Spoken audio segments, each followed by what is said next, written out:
baby, I like it raw. Yeah, baby, I like it raw. Oh, baby, I like it raw. Yeah, baby, I like it raw.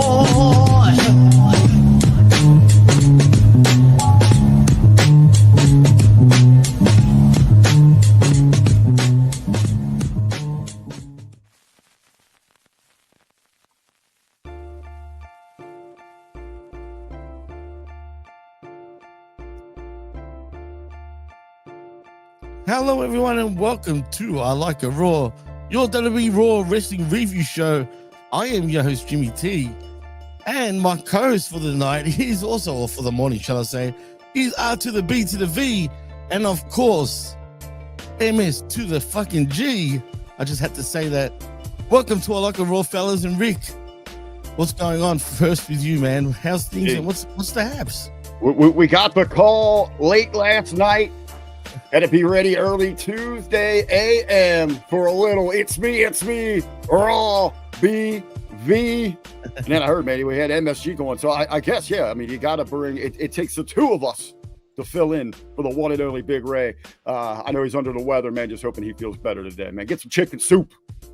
Yeah, absolutely. MSG, what's going on, man? And welcome back to I Like a Raw. How's things, and what's the haps with you, man? I'm doing good, Jimmy T. What's up, R to the B to the V?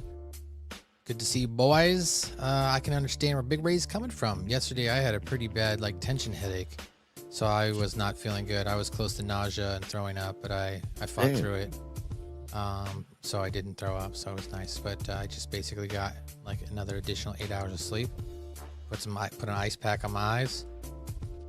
And just push through, pushing it. Watching WWE will do that to all of us. Yeah, well, I watched that this morning, so fresh off the mend. Yeah, well, to be fair, guys, since the Australian shows, which I felt like was a good bounce back, I feel like we're going once again sort of to the same old crap, boys. I hate to say. I mean, what are they doing? I mean, look, I'm not saying Raw was really that bad. It really wasn't, but at the same time, was it a real good send-off for, Saturday night's main event coming up this Saturday, Rick? Well, Jimmy, you and I talked about on Smack Attack, because you've been kind of pushing it, especially coming out of Perth, Australia. You've been talking about this reset, and I really wanted to know what that meant to you.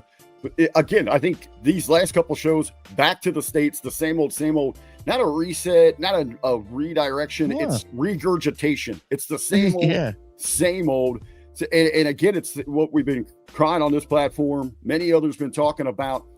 Creatively, it only feels like this company is, and I'm probably being very generous here, giving us 25-30% of what it could be. And there's a lot of shining examples that we're going to talk about when we get to this week's episode. Absolutely. Matt, do you feel the same way? Do you feel like it's pretty much the same old? Yeah, I mean, it's been about a couple weeks since I watched Monday Night Raw.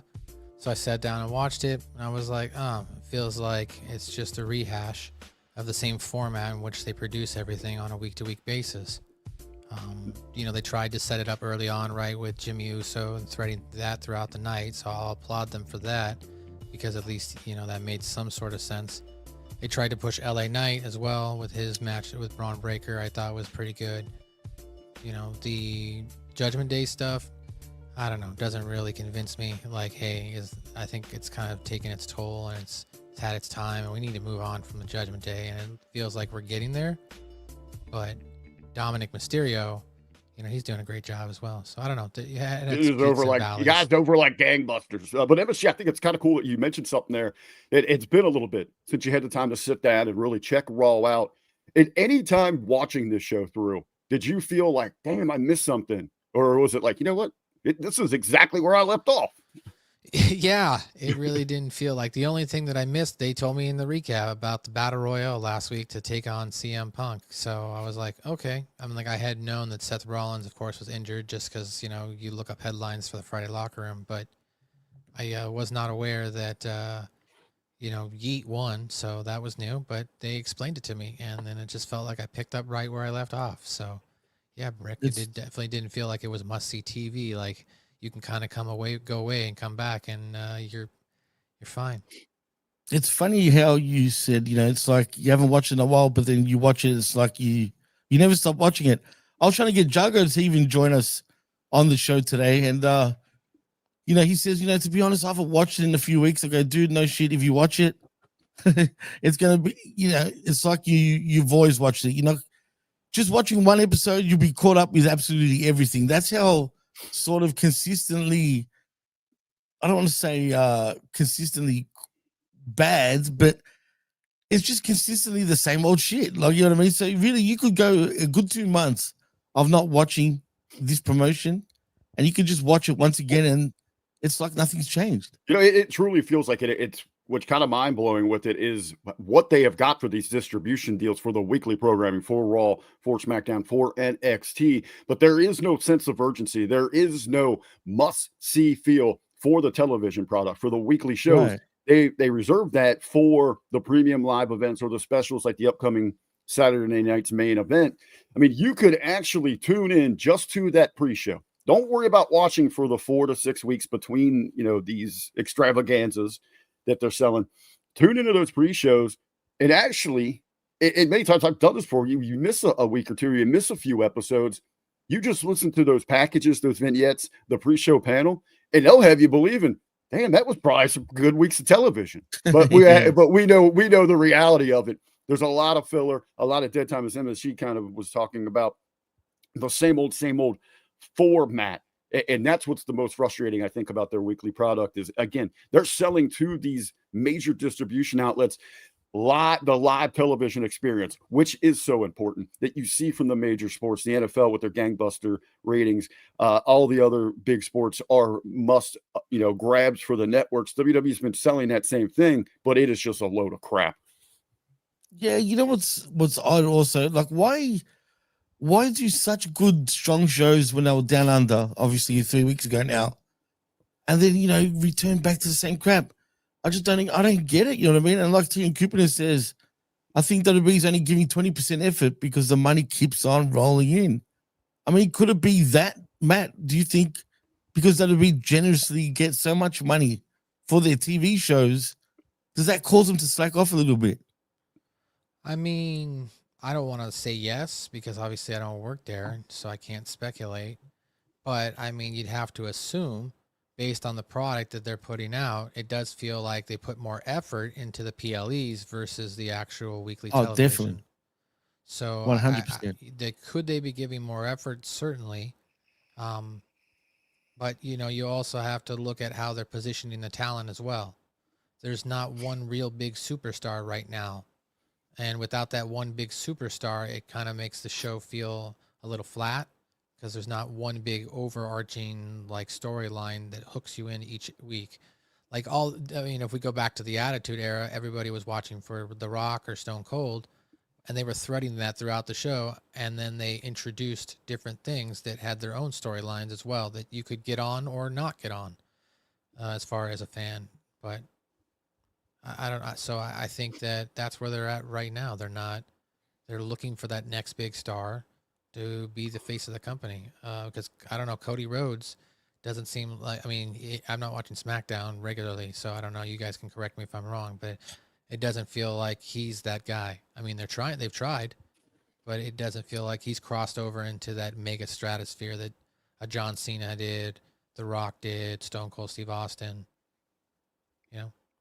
That's a fault of their own, but I think that's by design at MSG. I agree with Vic on that. It is by design for sure. And what we've got is a distinct divide. If you look at the success of this company, and there is questioning, man, they are record gates, distribution numbers that they're getting for all of this merch, all of that sort. I was reading something this morning. Since TKO took over, the average ticket price has doubled. Yep. But they have also cut shows as well. So they're saving up. So TKO, I always say this, they're not in the professional wrestling business. They have got their blueprint. It can work for bull riding. It could work for human punching bags, whatever the case might be. That is their goal. So they don't care. The guys that are selling this product, your shark agents at the top, the Cons, the Aries, their team, I don't think they care about the creative. They're not looking at it. All they're doing is selling this spectacle. They love those big pop visuals. There. And when it comes to building a superstar, they don't want one individual. They want of everybody, to be honest, so that they can replace the cogs. That's why you're seeing more and more for the, the PR stuff, the voiceovers, who's doing. And that's an issue. That's an issue in my Triple mind. H. I think it's a problem. I think I don't think it's right. It's just a reality. Yeah, no, and that's my biggest complaint is because you don't have that main character, let's say, on your shows, then why am I tuning in every week? Like what makes me want to be a fan of this product? You're just basically, as you mentioned, casting different characters that can be replaced at any time. It's like watching a series of movies, and by the time you get to like the 7th or 8th, they've recast the main character. So it's like, why am I going to watch this series? It's over.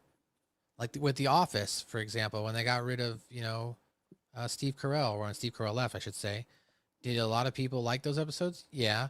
But you saw the ratings dip hard because it wasn't Steve Carell. And some fans would say they don't believe the show should have ended when Steve Carell left. That, he was like one of the main guy, if you will, of the show. But it did. I mean, it felt like two different series, really. They both were enjoyable in their certain ways, but there was that really big distinctive change. You came for Michael. That's why you checked into The Office, and it turned. And now we don't have those. But you think about, look at the ticket prices. MSG talked about big stars. Rock and Austin, we were paying $200 for front row seats. Now you're paying $2,000 for Jey Uso and Cody Rhodes. Those things don't add up. That's crazy, man. And like Frank's Pickle Barrel's ass says, nobody in WWE has the it factor anymore. It's true, man. It is what it is. And, you bring up, Rick, about them doing less shows. It's funny because they're starting to do a lot more house shows again for whatever reason. I wonder why. Are they? Yeah, they've announced, not just like previously in Australia and in Japan, but even in the US. Yeah, they have. They've announced more. Yeah, so I don't know if they're going back on that and they're starting to do more shows season, again. And it's typically what WWE does, where they do these holiday tours as well. That makes sense. That makes sense for sure. Yeah, casinos, but they do up there in the holiday season. But again, I want to see. I'll look a little more into that as well. That's pretty cool because I wasn't really hip to them expanding on that, but it does make sense. But what markets are they focusing on? Where are those ticket targets going to be at? I mean, is this something for the holidays when people are already maxed out on expenditures with gifts? Winter trips, things like that. Are they going to be able to afford to go to a WWE show? We look at a family of 4 that wants to go out. It's going to have to spend $1,500. Average ticket price right now for WWE is like $118, $120. They got a T-shirt for the kids in there. It's going to cost you $40, $50. Then you got to get concessions, parking, all of that. I mean, it is a great time out, but it's pricey right now. And yes, you're right. Yes, it is Madison Square Garden, but still, right now, if I wanted to get a ticket for Monday Night Raw in MSG, which is going to be November the 17th, the cheapest ticket right now that I'm seeing is like $240. Get the hell out of here. Yeah. Wow. And is that for the nosebleeds? Section 415. So yeah. That ain't front row. Shit. That's right shocking, man. That is pathetic, actually. That seat's actually in Jersey. Yeah. I mean, come on, man. Who are they kidding? But you know what? It's still going to be a sellout. You'll see. We got the artist over there talking about the Cena farewell. He's going to pay $1,200 for 3 tickets. No, sit at home and watch that, right? Yeah, I mean, shit. There's no way I would. That's ridiculous, man. And that poses, this year has been, we keep seeing, man, these big tickets, these big sales, people, they want to be a part of it and see this. A part of driving force behind that has been the John Cena retirement tour. That goes away in 2026 for him. So what's going to be that next catch? The AJ tour after that. I know that's not going to be anywhere to that level. It would be interesting to see what kind of, pop and circumstance parade that they give him as well. I don't even know if AJ wants something like that. He doesn't come across like that. You're right. Well, guys, we are talking business here, a little bit of business for WWE coming up. We do have Jimmy's going to lead us through the breakdown of the Red Brand, the Raw. But guys, let's talk about ticket sales for another company. Maybe they're getting a rebrand, a new direction. The Swerve was in. Everybody thought it was going to be the NWA, the National Wrestling Alliance. So wait. Before you get into that, since it's news, let's make it official.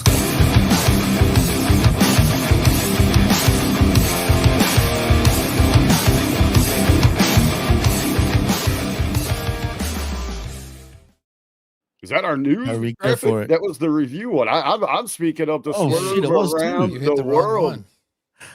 I hit the wrong one. What is this? Amateur hour?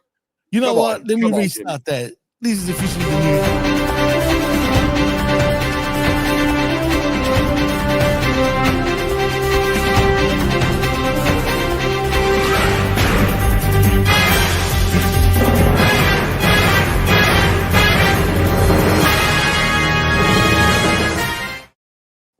I guess there we go. Go for it. As Big Ray would say, this is your pro wrestling news. But the swerve, everybody worked there. Gentlemen, let's talk about if it's going to mean big things for this company, what it means for the individuals involved. But yes, he is back. Mr. Russo, back in the saddle again. Juggalo Championship Wrestling makes his debut alongside another great friend of our platform here. Big Vito was right there, the muscle for the brand, man. Jimmy. You're Juggalo, I know that, man. Down under. What are you making here, man? Is this a good match made in heaven here? Well, it depends. I mean, does JCW even have any sort of television? I mean, I'm assuming it's on YouTube or whatever, right? Their shows. Oh yeah, their distribution. They've got their shows called Lunacy.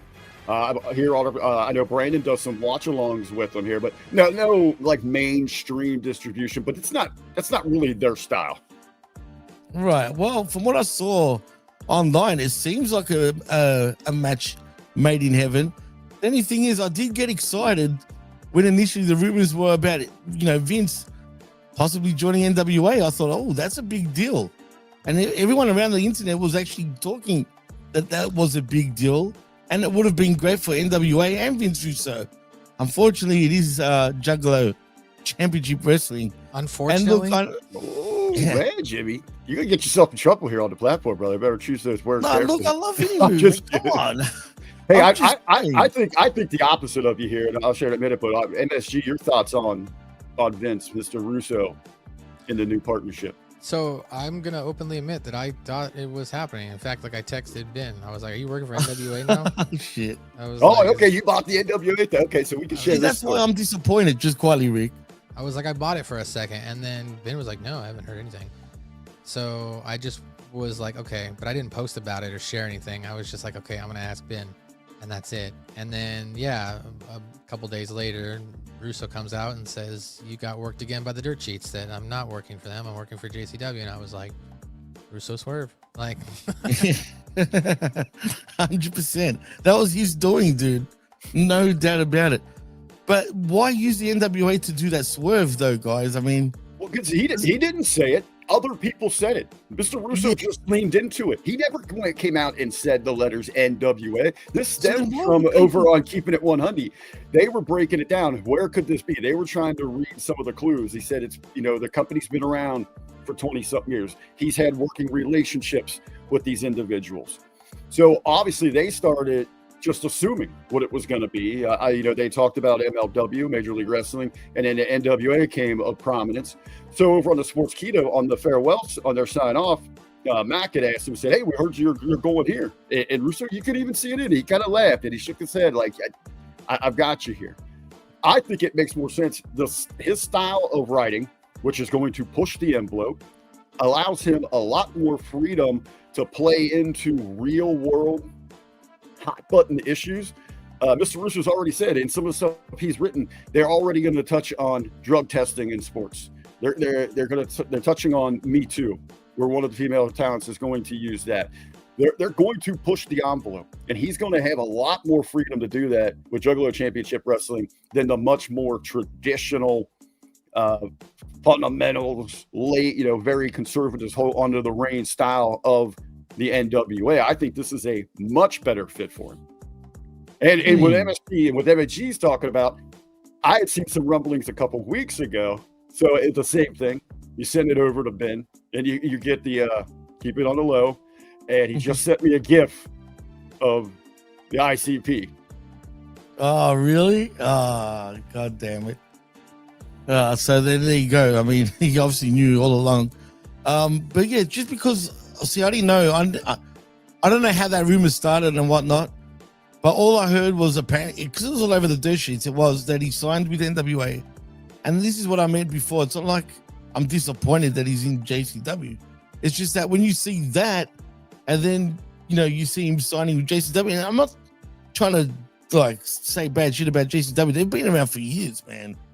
And they've always it is a style that's got to be your taste, your flavor. There's a lot of different things going on over there. So yeah, I can see that. But it doesn't maybe have that same notoriety. They got a lot of going on, and I do want along with Mr. Russo going there, what a tremendous opportunity for Big Vito. That guy, I got to work a couple shows with him over the last couple of years. Yep. When he walks in, he has an aura about him. I mean, he is top notch all the way. He has stayed ready, been ready for an opportunity like this to come calling. And you really think about with the Don, the mob boss stuff, there's a lot of potential if they want to push the real world hot button topics. Now you got a mafia guy back inside of sports. They can play a lot with that betting stuff if they wanted, or manipulation of stuff like that. Absolutely. Matt, do you agree? Yeah, good for Big Vito. He deserves it. He's been pushing for a return or at least one last run. So this is an opportunity for him to get back in front of a crowd and audience. And I think any pro wrestler, performer thrives on that. So I think that's, good for him. And I'm happy to see that he gets an opportunity to work with Vince Russo again. Oh, we got someone else in his house, I think. Oh, there he is. And boy, we said his name a couple times and he came running in. And we're just talking about the big swerve where everyone else put the words in Mr. Russo's mouth, NWA. He never said it, but he sold it. Everyone bought it. And look where he shows up at. Yeah. Fuck the police and the IWC. NWA, baby. Yeah. Been sitting on it for a while. I'm not going to stooge off Vince's business or Shaggy Two Dopes or Vito's or anybody, man. Super happy for him. He's having a good time out there. And in the face of all the know-it-alls of the IWC who prove that they don't know fuck all when it comes to what's really said and done inside the business. So they can act like they're smart to it, but that's why I call it a mafia, because you keep your mouth shut and never rat on your friends. And I could have easily have gone to HMG and be like, he's going to ICP and we got the scoop on the story. Like, nope. Nope. And I'm happy for Vito too, bro, because said the same thing. Not only is he a great worker, an ECW legend and an OVW brother, and a great HMG capo regime associate, with the hot button storyline of the NBA right now and the mob being involved, he's right in the picture of making shit believable and blurring the line of reality and ribbing it a bit. You know what I mean? Now it's in front of 50-year-old guys dressed as clowns, but they're still going to fucking laugh about it. And it makes his storyline of what he's doing there absolutely on time and reflect what's going on in the real world. And I'm like, here's the rib. It's going to get done at the clown show when we got the guy who Vito wanted to help out and work with in NXT. I can't think of the dude's name doing the mob gimmick. Where was he this week? Why wasn't he on Raw trying to get into the ear of Adam Pearce, laying that groundwork? He should be on SmackDown this week, trying to get some hooks into Nick Aldis, where he then can blackmail him and his associates, who should be Vito on the outside, make it look like Vito's sending messages through him to F with wrestling so they can capitalize and bet on it in a certain way. But WWE, we'll just set it on AI, and here comes Big Purse to the ring to wrestle for 16 minutes. Yeah. Like that's the asinine level where a brilliant genius and a great performer are together on a show. And I'm not trying to down the Juggalos, but it's a niche audience. You know what I mean? Yeah, absolutely. And they've capitalized greatly off of it for 30 years. I tip my hat to them. Absolutely. So, but here it is in the mainstream, and you could be doing it, getting your guys over in NXT. That guy's been there for 4 or 5 years. Now's your time to fucking really pay it off. And we didn't see shit from him on Raw. I mean, so fuck their whole creative team, bro. Right. they've disappeared as well. Where is Tony D and Stacks and whatever? That's who they are. They're just gone. Yeah. Ben, now that the cat is out of the bag, everyone knows where Russo is at, not headed, where he has landed. Can you share with us, is there any like vision, no pun intended there, or goals for the promotion? Are they hoping for some more expansion? Are they going to grow their brand, driving behind the brand? Great question. Yeah, they are taping all of these shows, and I think the shows we've broken down for TV, like not all one show will be one episode. So I think like the way Vince is writing it is to have shorter crash TV, whereas last night on Raw, we had Nikki Bella put on a great match for Nikki Bella last night. I was impressed, but you felt the finish. Here's the finish. There goes the finish bus. Pull 6 more minutes to see if you can botch now and hold it together. Like they're testing them. She did a great job, and they made him go way too long, and that match didn't mean because you knew old girl fucking ass cheeks McGohorns was running in anyway at the end, right? So why not just get to it instead of wasting time? But this show with the Juggalos, I think they're looking to get. I don't know where they might land on an app or what have you, like how NWA's on Tubi or what have you. But I was thinking of that with all this press, Vince going to NWA and everybody gets it wrong. Hopefully that sets in motion that Vince Russo is willing to help make wrestling better, even at the most niche levels, whether it's a nostalgia product like NWA or a clown product like JCP, JCW, whatever it is. And maybe Billy will go, yeah, dude, come in and do 10 for me too. You know what I mean? Let's shake shit up, because I want to see Damian Sandow, Jay Bradley, Mike Mondo, my OVW brothers fucking get as big a shine as they can. Those guys are 20-year fucking workers who've all been on top in WWE, and now we got a deal on Tubi, but we're not really being seen by anybody. How do we spice that up?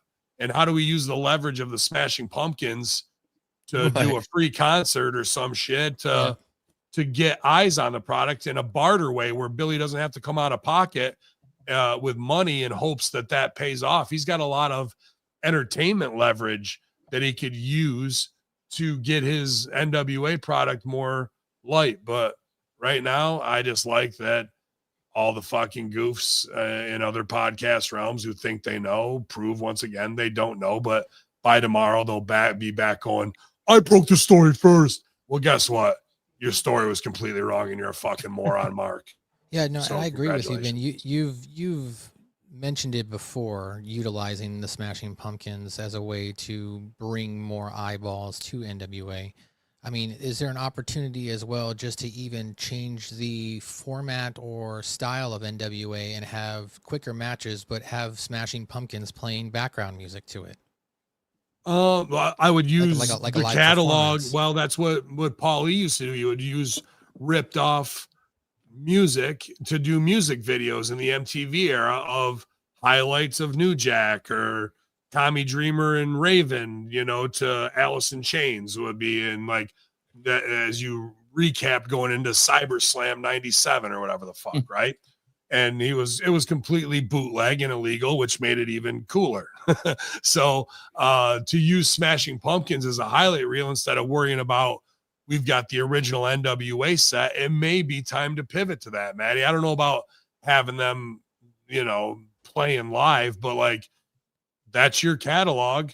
Yeah, I was just trying to think of something outside the box. I mean, and really he could use NWA as like Billy has found this other band and they're on his label. Your music's being used on the show as background music for highlight reels and shit like that. You can get I'm sure he's got record company connections that want their people and future artists to be broken in, much like WWE would do with themes on pay-per-view. With him doing it really gives that band credit to take off. You know what I mean? Yeah.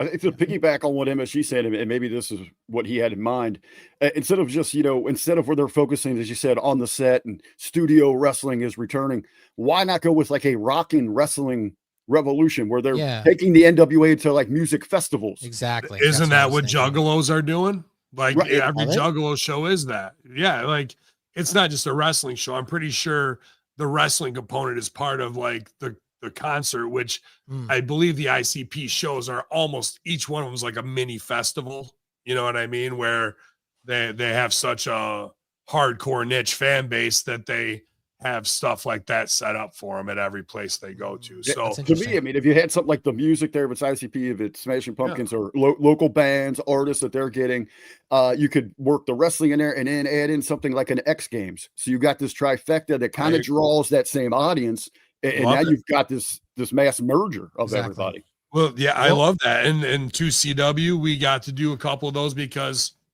our head of security, Dixon, is the top DJ at 95X. So we'd play 95X Fest. And like, so the last one we did was, I think, X-Pac was the headliner and Framing Hanley and, God damn it, the name of the band, they were like a California band. And I can't remember, like, they're like the Beach Boys. Yeah, no, it was like that hip hop rock like style, like I want to say like SOA or something. POD. That's what the fuck it was. Yeah. So and Framing Hanley and some other bands, but Framing Hanley were big wrestling fans and wanted to be involved with the show. I've talked about this with Strangler Steve when he got hot, and they ended up being in my and Dick Justice segment. But that's all in one thing. So while one band's done, okay, wrestling's going on over here for 40 minutes. They play, wrestling's going on over here for 40 minutes while they set up for the next band. And you cross them over that way. So we did the vice principal high school teacher spot with Nixon from Framing Hanley. He pulls the flag, turn around, turn into Dick Justice's shit, right? And now the bands are in the show. That's exactly what Billy should be doing, where some heel comes out and we're like, hey, it's fucking, Eddie Vedder's grandson's band's here tonight or whatever the fuck. And he gets in their face and says that shit. And then when it comes to costume, hopefully he doesn't Travis Scott run in and hit him in the ear as hard as he fucking can. But that's how we use outside talent, like a Jelly Roll or what have you. Well, funny enough, you mentioned about, doing, like a concert / wrestling sort of event. When NWA came here a couple of years ago, they did exactly that. They were actually the Smashing Pumpkins were playing, while also there was wrestling going on at the same time. So they have tried doing that, and apparently it was a decent crowd. Now, I didn't go, but from what I heard, it was pretty good. So I guess Billy Corgan is actually considering maybe doing that. I just don't know if he thinks it will work in the US and whatnot, but I don't know. It's definitely kind of a summer thing. You know what I mean? So there's that. So the time and season of, and then to sell all that and do a Smashing Pumpkin show is no small feat because they're a fucking stadium draw, But then you have to go, okay, I like that as a way to open the door to new viewers and a new crowd. But how many goth Smashing Pumpkins fans are you really going to convert to NWA old school Memphis wrestling? Well, then that's right. I get that. So why don't you we change the narrative of NWA then? Like, why don't they lean into goth smash wrestling? Like, make it a part of that brand. I don't disagree, but that you can't kind of besmirch the history of NWA while you're the owner of it. He could have done that with Impact. I mean, don't you think it's already besmirched at this point? I think as long as you got the fucking TBS set, it looks the same. You know what I mean? I was just thinking they've already fallen so off that they should be trying to do other things. And everything we talked about is a promotional idea, and that's going to come and go and run its course. You can't have rock and wrestling or goth wrestling forever. What it has to stand on is strong characters, strong promos, and strong emotional storylines. And just going, I'm an old school nostalgia wrestler, and I'm proud to be a part of wrestling and wrestle in this studio setting like it's 1985. So I get to cosplay the Ric Flair era. Okay, that's only going to take you so far. And we've gotten to that. Now characters really have to connect. And I don't know if Billy has the time. I'm sure he has the want because he wants his company to be successful to do that. And that's where a Vince Russo can alleviate all that stress from you, you know? So I think all the points are great of like, can we market this to get more eyes on it? But if we don't have a captivating storyline, they're not going to stay. And really, you can make the argument that pro wrestling's done for and nobody's going to stay, dog. That's a shame. I mean, well, anyway, let's move into some other news, actually, fellas. Is disco, aside from Disco Inferno, is disco still a popular genre of music? No. I mean, is fucking all depends 80s, where you go, though. Yeah, well, disco's done. Let's be honest. Right. And come on, things in genres run their course, bro. And they go and then they get reinvented, and disco comes back as Jamiroquai, Virtual Insanity or some shit, right? Well, like, it did kind of, right? I mean, when you think right. about It will have a small rebirth. There's an ebb and flow to art, is my point. And just because you consume, and you get to feast at it at the high point, from Andre the Giant Piper to Stone Cold Rock, that's the high point. And right now we are way down the backside of the mountain. We've passed base camp 3-2. We passed base camp 2 with Benoit killing his family, and we've been at base camp 1 for a long fucking time. And now we're possibly even below that. And while you're down there, the indies and the underground get a chance to create, because the Saudis are going to buy all this shit, and they're 100%. Not going to know what the fuck to do with it, and no one's going to care about it. And it's going to be the XFL of wrestling. Wrestling will be the XFL of wrestling. When so do you think it'd be the beginning of the end for pro wrestling as we know it if the Saudis do end up buying it? Yes, and that we're at the end. So with that, disco dies, hip hop is born. You understand what I'm saying? Yeah, maybe this is the time Ben Hameen now actually needs to bring everything he's learned in professional wrestling to a company. Ben Hameen sells weed. If they fucking want, if they want me. Hey, and that's another way to enjoy professional wrestling. Just get high and shit. Even that's hard, man. What are you talking about? So Ben, somebody today, out what there else, needs to contact Ben Hameen and pay him. I'm not hard to find. Ben at ravensjoint.com. So Ben, what else are you guys hot on over at the brand doing the review? You, Mr. Russo, and Stevie today. Well, Russo's on the road, so it was just Stevie and I, and Raw and SmackDown, just brutal, and some of the way things are agented. Like I just wanted Stevie's punch ups as a big brother agenting if I was in the match, or what it is when I see Braun Breaker take LA Knight setup package, whatever it was, fucking 3 bumps, and then he gets it with 1 elbow, and then he goes up to the top rope, he's going to hit an elbow, but after the setup package, Braun just nips up, sells all 3 of those bumps so he can get his own shit in. I had some different setups and why and how it should have been done, but I pitched it to Stevie, and he came up with 2 even better ways than how I had seen it. So there's guys that should be the top guys, the top storyline, the vision breaking up, and that match was on at 9:20 at night with no hype. One segment, no hype. That's your main event. So what is going on politically that we're putting the girls in the main, that we're putting out while Asuka's getting heat? We also have a 10 years of Asuka, how badass she is. To fuck you to Bill Goldberg. So we're selling for Goldberg on our show, cutting time out of our show to do that. Why cutting the legs out of one of your top heels?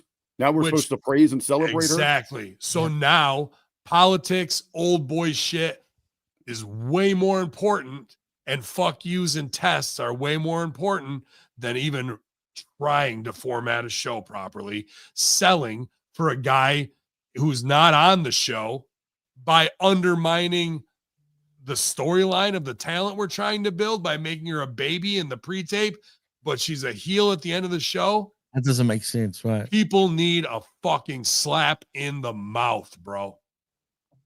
Like, they don't care. Putting together and formatting the best show is 5th or 6th on the list in their priorities. Fucking guys over. Making sure you don't get above your station.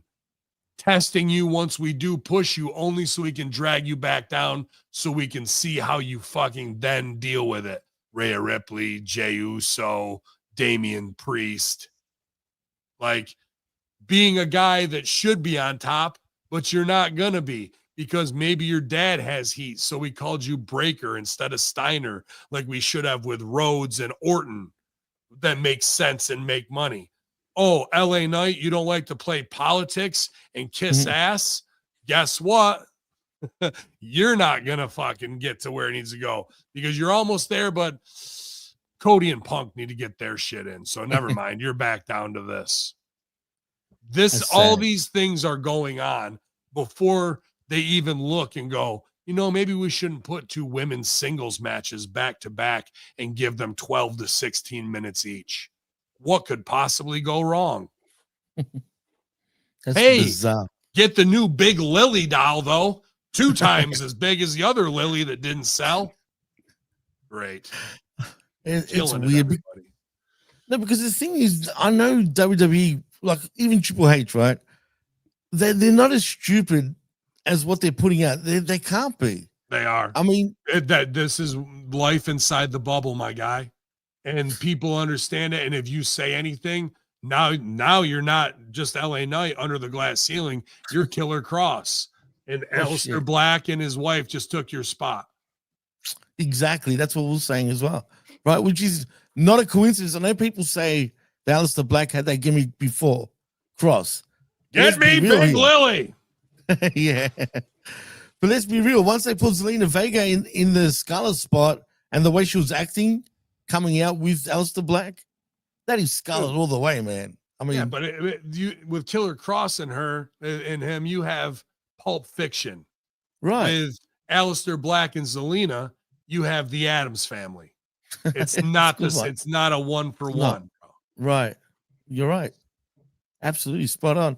Actually, Ben, I wanted to ask you something quickly, because apparently here's a bit of a rumor killer because we've all heard about the Andrade situation, obviously, with his 1-year no compete clause and whatnot. But allegedly, apparently, according to the dirt sheets, you know, WWE apparently wanting to come back. Is there a possibility that he could come back? If this was me and I was him and I was a writer too, all those things, I guess I'd have a split personality disorder. But no, if I was him and this is going on back and forth and he has that chance, I think I might lay this out with Matt. First of all, what's his full name? Andre El Idolo. Let's drop the L and call him AI. Yep. And we act like he's controlled by AI because we're going to AI writers and that he does what AI tells him to do, not what any booker tells him to do. And what is AI told him to do? To be a super agent that goes back and forth between WWE and AEW to give bullshit information, to sabotage, to get real information, to be the bridge that binds the two. Instead, we're going, non-compete, can't go over. Let them sue each other. You just go show up. Like, sure, we have to write it into the show a certain way, but it should look like he is a wild gunslinger that could show up at any place, anytime, and that he only has one God. And maybe AI has programmed him and deranged his mind to be some type of Jason Bourne super spy. Oh, could he pull it off though, Ben? That's the thing. Doesn't need to talk wrestling. All you need to do is have him go into a dark room with a big screen. He gets on his knees to fucking bow before AI, and up comes the fucking digital face that starts to give him the plan, and the door closes so you don't know. All you know is that there's a force greater than him that has got him programmed through television and fucking has him hypnotized, much like a concert for Lady Gaga or fucking what's Kelsey's girlfriend's name? Fucking Taylor Swift. Are these things not going on? Absolutely. I mean, 100%. And after Taylor Swift concert, mass reports of amnesia. I know I went, but I don't remember anything. Jeez, imagine that. Wouldn't that be something for a wrestling character? It sounds Dude. great. I'm not gonna lie. That sounds completely different too. The amnesia sounds just like watching weekly product if it be WWE or AEW. AEW does When that I to me, see just Big quietly. Purse, my eyes roll back in my head and I don't remember anything. I I kid you not, I just AEW wake up does with my that. pants around my ankles and drool all over the place. Jesus, that threw me off. Oh shit! I mean, man, have you got anything to say about that? No. Oh man, that's a good one. That is just brilliant. But what do you guys as think far as- about the feet? You guys see the walking feet videos? Oh on yeah, Twitter? yeah. So one's got nice shoes on, the other one's got comfortable shoes on. Oh my! Like, I mean, what is this? I mean, people are saying Brock Lesnar, people are saying Andrade, people are saying do either of those shoes look like shoes Brock Lesnar would wear? Yes.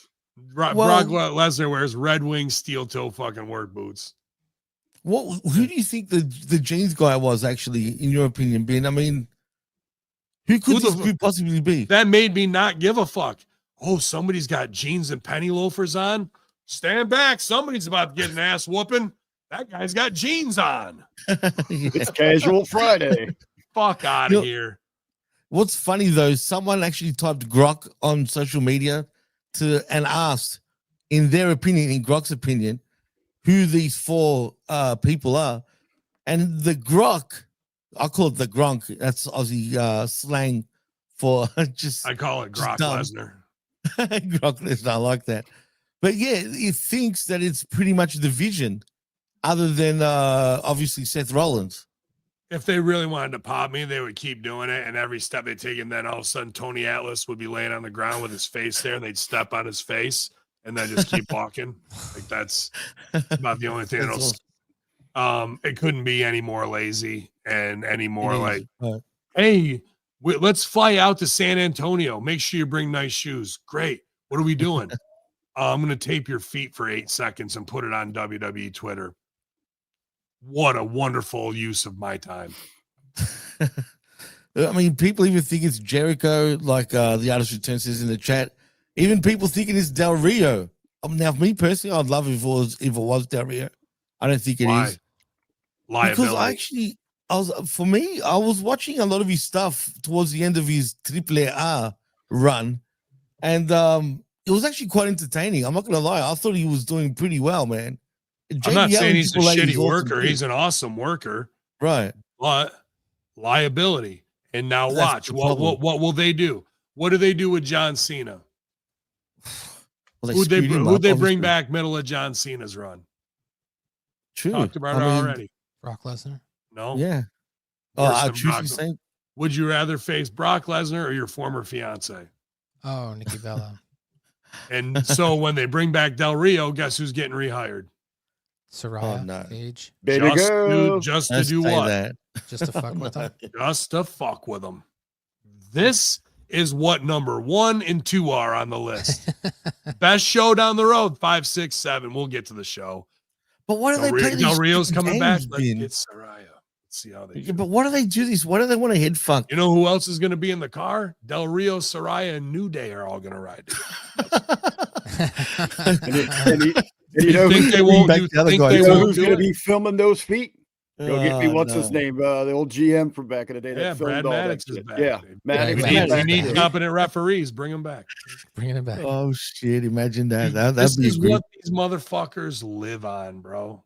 It's sad though, man. It's childish. I don't understand Instead of the making end. the best show. Instead of making the best show, this is what's important. These That are the Killer Cross cut a phenomenal promo. That They was said, great. fuck the guy in the truck. And now where are we?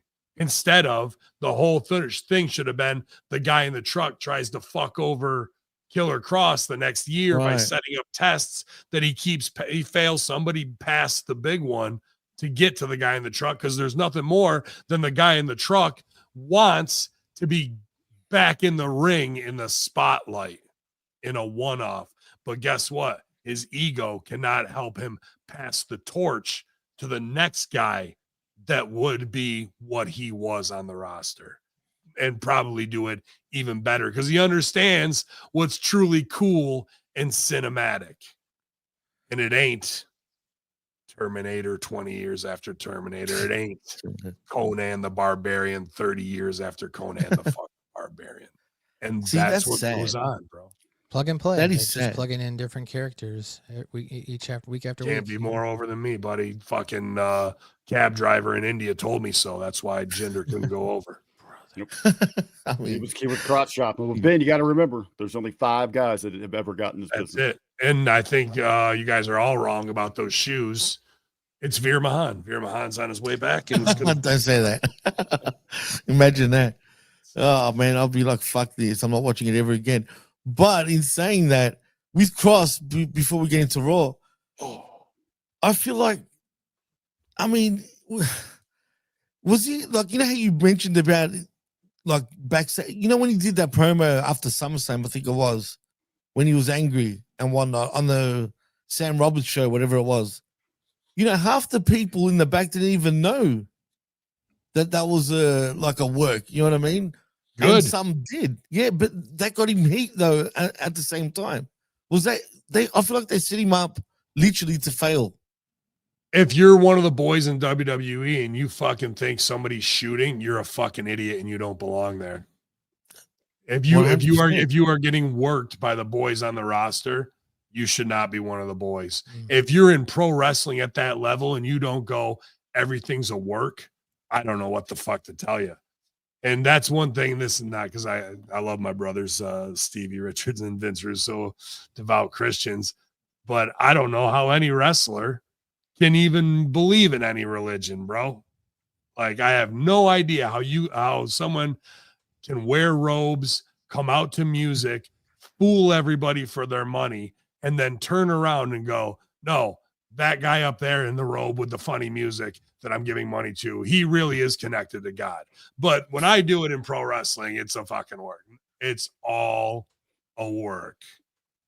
And if you believe that he's really shooting from the hip and getting to do what he wants and it offended somebody, so be it. But what it might not be is like, hey, I'm going to go in a little bit here and just improvise. Okay, do it. And then when he says, that's gaming those guys, giving him enough rope to hang himself, as opposed to saying, I told him to go say that. That's Right. an open-ended test. And then they got you because they let you fucking spit that hot fire shit, that pipe bomb shit. How'd that work out for Punk? True. It's the same way it worked out for Cross, except I judge Cross as much more of a man of integrity than I ever would see him. Oh, absolutely. Maybe, look, I hate to say this, is he too nice for the business even? Too smart, too bad, too talented. Right. Almost the same things that, and I'm not trying to put myself or that Vince and Stevie say you wouldn't make it in one day in WWE created because you couldn't sit there and fucking deal with that, or you'd make it 100 years because you'd fucking never be able to stop fixing things of how it should be. So he's very much on that damned level of Right. be good, but don't be too good. Don't get on this guy's back. We know how to play the politics. He does too, but it doesn't matter when you're in somebody who's above you's crosshairs and they're fucking sniping your career. There's not much you can do. What are you going to walk up and go, you want to fucking go? Now you're really done. Right. Exactly. That's exactly what they want you to do. And instead it's just death by 1,000 cuts. Hey, you guys got a pre-tape tonight. Your wife does. Okay. What's she going to do? Oh, just say this. Really? Hey, Scarlett, do you have any other words for us? No. Thank you. Good night. That's what they give her. Like, these are the fuck you tests. And you just have to, I just flew out from my home to get to Raw to see if we're booked, only to go, no, on camera. And then you know that they're fucking with you. You can't say anything. Then you get to get on a flight and go home. That's bad. I mean, it's bad. You think without McMahon being around, like, and this is still going on, it's just ridiculous, man. It's 2025 and they still want to play these stupid power games. You know what I mean? It's just, it's stupid. I'm getting over it. There. Who is there? Well, yeah, you still got all the McMahon, you know, you Kiss got My Bruce, Ass Club. Bruce. You've got Bruce Bruce Pritchard and Hayes, which and means Hayes, you have right. McMahon. You have Triple H and Shawn, which means you have McMahon. You have Undertaker, Right. which means you have McMahon. Well, And you got McCool's husband who's there. Yeah, right. But even on that wrestling level, who took over everything? It's TKO, and those guys are even bigger sharks in the entertainment business. They're cutting they're cutting the Rock's throat. Meanwhile, they own UFC, and Rock's doing a movie about UFC and Pride, and they don't promote it. And Nick Khan's his boy since he's 8 years old, and he's right in the mix in the middle of it all. There's so much stooging and espionage and throat cutting and flip John Cena and I want your soul. I don't want your soul. Hollywood's dead. Fuck your movie. You're on gas. You're not on gas. Come here. Let me point at you, touch my forehead to you, whisper in your ear. You're the best that ever did this. God gives me finishes. I get divine finishes from the Lord. Like, these people are fucking idiots, bro. Not in the real business world. They would never make it. Like, to open up, you don't take your top properties and pull them down, hold them down, and when you can be fucking making millions of dollars out of it, bro. What I don't understand, that's like man. going, I just bought a fucking mansion for $4 million. I'm going to rent it to Section 8 for $400 a month. I wonder how it's going to look in another 2 years, like a big pile of shit or kept up. That's exactly what they're doing with their own property. And, what Ben's saying here goes right back to what MSG was talking about top of the show about just how ass backwards it is that they refuse to create any true star like we used to have back in the day. Now it's all just, everybody's just a plug and play. When you got them, when you got LA Knight, when you got Drew McIntyre, Roman Reigns, instead of having that, let's get 8 Samoans and make them all mean fuck all. Don't mean a goddamn thing. That's right, paint on him. Yeah. And isn't that cultural appropriation? Either whiteface or stealing from black action movie with the dead presidents, or stealing from Aboriginal people, because we did it while we were in Australia, and now we're doing it while we're on the road because it looks cool and we think we're in the Bad Batch on fucking Star Wars. Like, tell me, can't you just fucking be motherfucking Samoans who sell a headbutt? Can you just be that? Get a piece of raw chicken and take a bite and shut the fuck up. You're not black. You're not hip hop. They don't stop, bro. They can't even figure out what they're supposed to be, and how. If they can't figure out, why am I going to care about the pepper necklace? I'm not. That's just sad, man. It's where we're at. That's unfortunately that's exactly where we're at. This shit will never stop. As soon as they sell the Saudis, it's all done.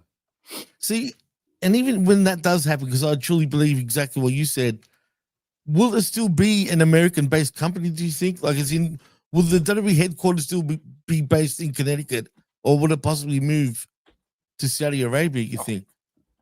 Oh, they'll be in Vegas, just to still be an American Vegas company exactly. there. I can see that. Hey, the Saudis have billions already invested in America.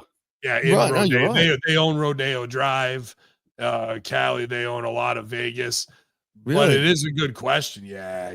They own tons and tons. People don't understand how much. I've heard some stories talking about conspiracies. I don't know if I should get into it here, but it has to do with the Vegas shootings back in it was supposed to be that they were there and it was a hit, and dude, you can see sheiks with their security around them. And apparently they're at war with each other, and you can see evidence of that shit happening, which is bizarre. The Vegas shooting is nothing at all what they say the concert. Oh no, I 100% agree with that. It's completely a CIA gun running op with the Saudis that went sideways, bro. The whole thing is. Yeah, and because we don't rectify that, 9/11, none of that. That is why it will be absolutely worthless and blow up in their face. Fucking hell, man. It's just, oh man, I could talk about that all day, but Yeah, me too. I gotta actually jump off. My business partners are calling. I just want to run. I saw you guys around. I appreciate it. Sorry to bring down the room, but that's where we are, you guys. No, I appreciate it. That was Free great. Eye Atlas ends it all, and we don't have to worry about watching any more of these shows anytime soon. Look forward to being on the slave train with you guys when the Draconians take over, and we're back being Anunnaki slaves digging gold. That's the only thing we really got. much work for me too. So, y'all, the 21st and 22nd, I posted Comfort Inn info inside the Hami Media discussion group. Get your hotel book now. Get your tickets for the 2CW event. Mike Skyros versus Mike Santana. Big match. Big championship awesome here of match. Indie Cred versus who's on and who's on TV. Mikey's going to take him to school, I think. So looking forward to it, you guys. Moose, the Rascals, Godfather, the Hardys. I mean, come on. It's 2CW. Everyone's booked on it? That's awesome. Hacker Hameen. Ya Allah. All right, boys. Good job. I'll see you later. Holler if you need me. Maddie's stuff's up in Vimeo from yesterday. Yeah, I got it up there. I got MLR up. You're the man, brother. Take care, boys. Peace out. See you, Ben. All right, Jimmy, go ahead. Hit your get us fixed up. Hit your gimmick there for Raw, and let's jump into it, buddy. Well, let's get into it.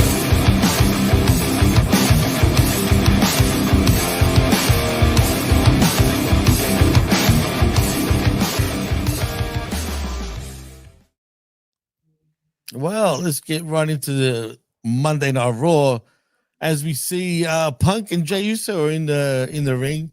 Now, I'm not going to get into the whole promo, but basically, they're basically saying it's no secret that he and Jey are good friends, which makes it harder to lace them up against him. He always tries to put himself in his opponent's shoes, but he's never been in Uso's situation because he always listens to himself. He follows his gut and believes in himself, but that's easy to do when you're winning and a lot harder when you're losing or when you're about to lose. Anyway, cut a long story short, now Punk was great in this, in my opinion. He told his side really well, but I was saying this on the watch along to you, Rick, as a matter of fact, earlier. I felt like Jey, once Jey was about to talk, if you notice that pause seemed a little longer than usual, in my opinion. And then if you look at Punk's lips, he kind of mimics Jay's promo. Like, have you ever noticed some guys, if they're not too sure about what to say, you see the other guy kind of say the lines for him? Like, if you pay close attention, you see him literally mimicking exactly what the other person is supposed to say. And Punk was doing that for Jey, actually. Sorry? You had mentioned that there. I had to go back and watch this thing as we were on the watch along. Thank you to Brandon for hosting that. Great time there. And I wanted to really, hear out what they had because I had my volume pretty low. But essentially what we got here, and this is maybe why this happened. We get about 12 to 15 minutes of intros. Yep. We got to run it back on the E2. You get CM Punk come out. Then we get about 10 minutes of back and forth here. Same old regurgitation, nothing new, nothing exciting to get me ready and hyped up for Saturday night's main event. So after all that, after even having to run it back and all that, yeah, no wonder Jey might have got something and Punk got to, give him that mimic and all that. I was trying to think, how can I articulate how piss poor this open was? Again, 25 minutes of saying nothing. I'll see how I could articulate that here. WWE did it for me. As I said, I went back to listen to it. I went to YouTube. 25 minute opening segment. They condensed it to 3 minutes and 21 seconds. That's how they had almost 3.5 minutes of how impactful, how important this opening segment was here. What do we get from Jimmy? Absolutely nothing. I would have liked to seen in this setup. Obviously, the heat is over. It is a huge, it is that huge pop moment. It's what they look for and all that. But then he gets in there. First and foremost, let us know. There's a lot of stuff going on in your head. You had to take some time here, man. You had to shut off the world. You went just to yourself this week to try to make some sense of things. That also explains later on in the show, when you run into your brother, why you haven't talked to him all this week. I'm supposed to believe that they're in a week that brothers can't talk to each other and they just happen to run into each other in the hallway. Also in there, you got a lot of stuff on your mind, right? Big Jim, Roman Reigns, the dealing with the Vision jumping you, trying to take you out, all of that on top of maybe you did go to the top of the mountain. You had that WrestleMania moment, but where has it been since then? Every great athlete, no matter if it's the court, the field, the squared circle, whatever that arena is, you start to have self-doubt. I would have loved to have Jimmy saying, you know what, this is my chance to get there and prove that I'm not just an entrance, that I am more than that. So coming into Saturday night's main event, I'm going to tell you what, I love all you people. You are the energy I feed off of, but I got to do this. Stand alone to show that I still got it. So in Salt Lake City, no music, no crowd. I'm coming out that entrance. I'm going to take care of business with CM Punk. And when I'm done, then we'll yeet together. Then I'll come back to you and feed off of that energy. That makes it much more personable. Then you're invested in his journey here into this match.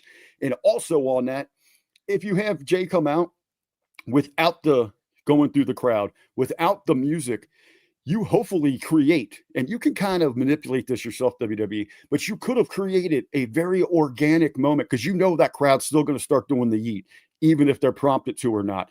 That's a real raw, pun intended, emotion you could have had going into that match, but we get the same old exchange that we've gotten from these two over the last couple months. Jan, boring, did nothing to set an energy for this show. No excitement. Thanks for the format, WWE. That was good. Well said. Matt, how did you feel? I mean, pretty much Rick just summed it all up. I mean, the format itself, as I talked about when we were talking at the top of the show, was predictable. You had two guys come out, each one gets interrupted, then Punk comes out, they each cut their promo, go back and forth, and then there's I'm a little confused, throughout this show as like, is Jimmy Uso going to turn heel or is he a heel now? Like, I'm not sure who's the baby and who's the heel when it comes to Jimmy Uso. I get what CM Punk is, but like, what are we doing with Jimmy? Jay in this. Sorry, instance. Jay. Yeah, Jay clearly he's tweening right now, but more on the heel side. Tweening. Yeah, he's. Well, let me ask you guys. So in this match, and I hate to, I wrote it down a couple times here with these segments.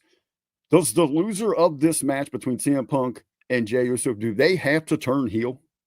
Because we need a top heel on Raw right now. There isn't. We do.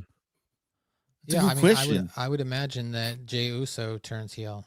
I mean, that's what I think. Punk goes over here. I think they want to put the belt back on him because he's a good guy as far as sending out to the ESPNs and the podcasts, and he can articulate. For now. Yeah, he can articulate through conversations and relate to people, even if people don't like him personally, I guess, from what everyone says. But he seems to be the perfect guy to do it. I still do think that Punk will win the championship this Saturday 100%.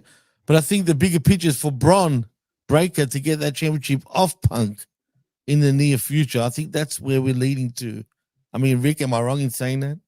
See, they have, to me, since that last week, that opening segment where they killed all the heat with the potential where the vision went. And now these guys are seemingly set back. And I'll hold off till I really talk about the LA Knight, what they got with him. But yeah, I think they've cooled them way off where they could have been balls to the wall, gas to the floor, full throttle ahead. And now, again, why are we caring here? I mean, the perfect opportunity would have been last week. It has been regularly preaching. Breakthrough, drop the breaker. I'm a Steiner. And now I'm going to the front of the class. I'm taking over this ship. This is mine here, but no. Yeah. I thought the same thing as I was watching this. I was like, when is he going to drop the breaker? I was like, it doesn't make sense still at this point. Like, drop the breaker and just be Steiner. And then make the perfect crossover into superstar stardom. But no. Yeah, I think it's politics, man. They don't want to do that. Braun Breaker. But I think, we're talking about who could make a better heel there. And I think, actually, and you said it too well, Jimmy, Punk is a PR machine for you. Yeah. And he is so vetted into the business, such a made man. It's going to be hard to hate him for the fans. Now he could be, Punk's good. So he could draw that heat like Drew McIntyre. People still love respecting, but he still gets the boos because he's so good at what he does. Punk could go there, but is he more valuable, for that? He can actually go to the ESPN, to in studio and put over your product where it looks legit. Jay's not that good at it. No, he's bad actually at it. But Jay does have a lot. He's doing a lot of the PR with the commercial stuff. He's in a handful of those. It would be the Cash App, the Slim Jim. I know he does another one, the cell phone one. Yeah. And with him, if he actually turns heel, are you sacrificing one of the most over things in wrestling with the entrance? That's another good question. And that's why are they teasing this? Like, should we turn him heel? Should we not? Blah, blah, blah. Because the thing is, even if he came out still Well, I yelling think as a Ben heel, Hameen just answered that in his Right. breakdown. It's He part did. of number 1 and number 2. You know what I of mean? what's important. Now, there was, so we could talk about by segment here, but because this plays into this thing, and it's a real quick segment, we get in the back where him and Jimmy do cross paths, which again, like, you haven't talked in a week, it's you don't know where to find each other or something. So you could have said, that given the reason, like, Jay just cut off social media for the week, shut everything down. No one can get a hold of him. But kayfabe it, right, man. But Do it. give us a reason why it had to just happen in a passing in an Anaheim arena. But is there potential there that, because there was a weird moment between those two where Jimmy even gave Jay a weird look, like, okay, dude, if that's how you feel, we're cool, but what comes around goes around. Could they go back to the well and make Jimmy a heel? I could see that, but he wouldn't be as good as of a heel, in my opinion, as Jay would be, only because of how much the fans actually love Jay. You know what I mean? Oh, I agree with you there. And Jimmy's played out. They just sent him over to do a job spot on SmackDown.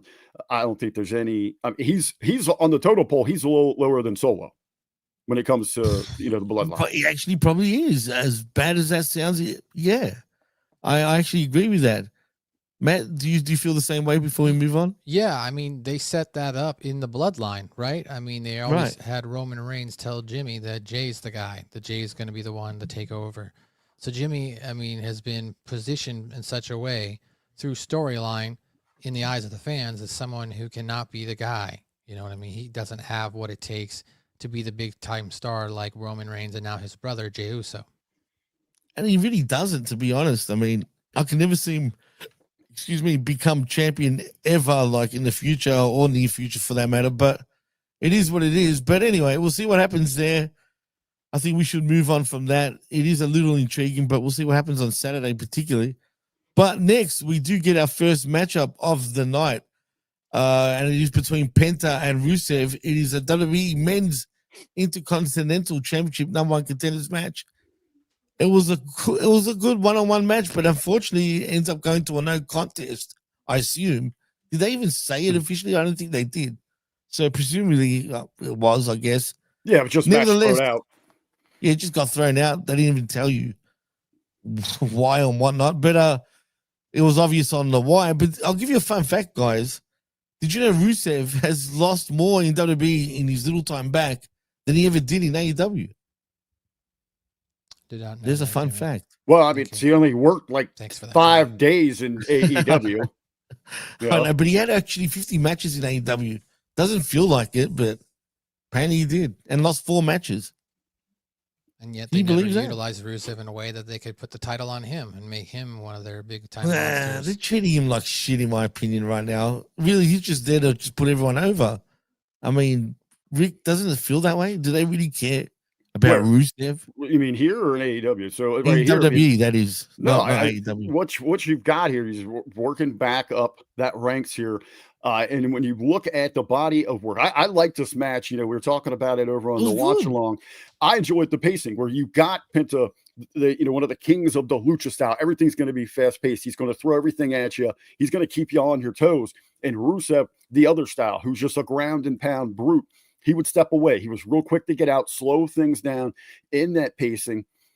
What I've really enjoyed about the return of Rusev here, it just strikes me how good this dude is and how much potential they have to move him up the card. A lot of the visuals in his body language, and even late in that match when you had the Americanos standing there strong, and it was almost like it was so good, it was terrifying that when Rusev comes rising up on those ropes, and you go, oh, that big monster voice, and then he gets in there and starts dropping those clotheslines.